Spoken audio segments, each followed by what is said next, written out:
Let's say that this account has gone up in terms of its overall CPA. The first thing I'm going to look at is in the account level, I'm going to go to the date range. Maybe it's 7 days, maybe it's the last 30 days. And what I'm going to do is click on compare right here.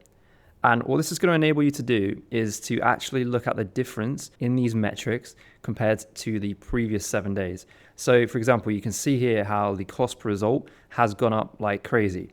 And so the first thing I'm going to do is scroll over to the right, and I'm going to look at my CPM, and I want to find out, has the cost to advertise during this period gone up? And if it has, how much by? Now you can see here, for example, it's only gone up by 2% on this campaign, 4% on this campaign. So that is not really a huge jump. So I don't really think the increase in CPA is down to more auction competition, for example, because if it was, then you would have seen this increase by way more than just 2. So then the next thing I'm going to look at is my CTR. So I'm going to do the same again. I'm going to click on CTR, and you can see here that the CTR is down 3%. That is something to look at, but again, it's not really huge.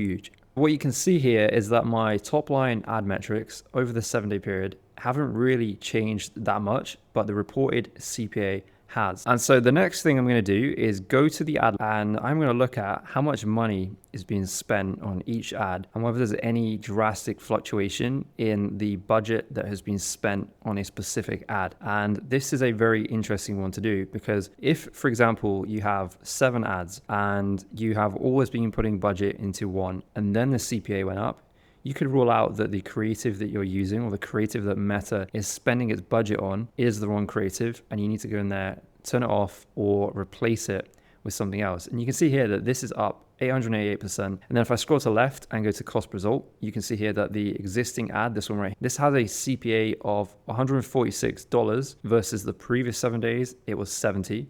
So the cost per purchase is up 108%. So straight away, I'm going to look at turning this off. And then what I'm going to start to do after that is investigate why these ads right here do not have any conversions reported at all. Because you can see here that this ad is now failing, but at the same time, Meta is putting a bunch of money into this ad and it's reporting no conversions at all.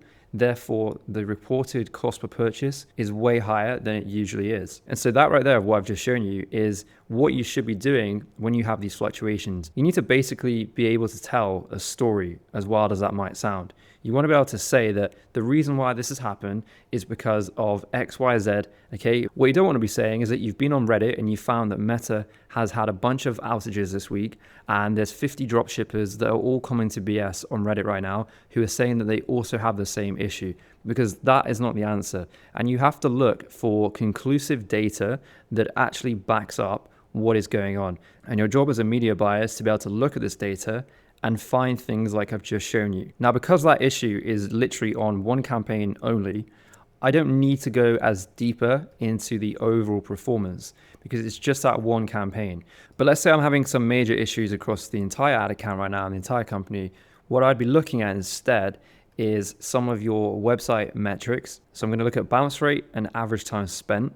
And again, I'm going to do these comparisons where I'm looking at the bounce rate by individual campaign. The way you can do that is by having UTM set up, and you want to be looking at whether the time spent is going up or down.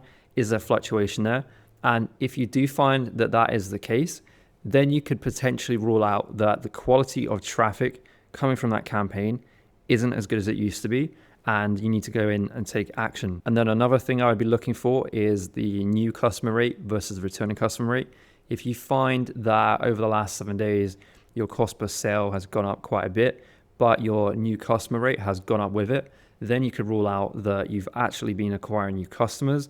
You're naturally going to get a higher cost per purchase, cost per lead, or whatever in that case. And so that is why for that period of time, you may have had a higher CPA. And so then the following week, you might go and double down on retargeting, or you might go and do some email campaigns to help blend the overall CPA back down to where it was. So that is what you've got to be looking at here. You've got to find this data. You've got to check everything. If all you do, which by the way is what most people do, is just look at the ROAS and then just think, okay, this ROAS doesn't look very good today. I'm going to turn this off. I'm going to turn that off. That is the wrong way to do it. You have to go deeper into the ad account. Yes, it's time consuming. Yes, it can be boring, but this is how you fix bad performance issues. And so every time I get someone coming through to me via TikTok saying, hey, my brand's doing terrible, this time last year it was fine, but right now it's not. These are some of the things that I'm looking at. And the questions you should be asking yourself when you're looking at this data is the issues I'm getting a result of the ad issue? Is it a structure issue? Is it a website issue? Or is it something else? Like maybe there is bad press about you. If you Google your name on Reddit right now, there's a bunch of people who are complaining. You've got loads of really bad reviews on Trustpilot. Like something else that is unrelated to ad performance, but because you've got a higher AOV and there's a lot of negative press out there about you, that is contributing to you getting a higher CPA, for example. So I hope this is helpful, as always. I will soon upload a list of metrics to be looking at for when you're getting issues. So make sure you check that out below this video. That will definitely help you if you're very new to ads, you don't really know where to look. But like I said at the start of the video, the worst thing you can do is just look at the ROAS on a day-to-day basis and judge it based on that. You need to look deeper. You need to look at all these other metrics. The tool I showed you with the dashboard is called Upstackified. I think it's about $500 a month. I think it's worth it if you've got the budget for it. Otherwise, you could just go and manually get that data in GA4, in Shopify, and in your ad channels.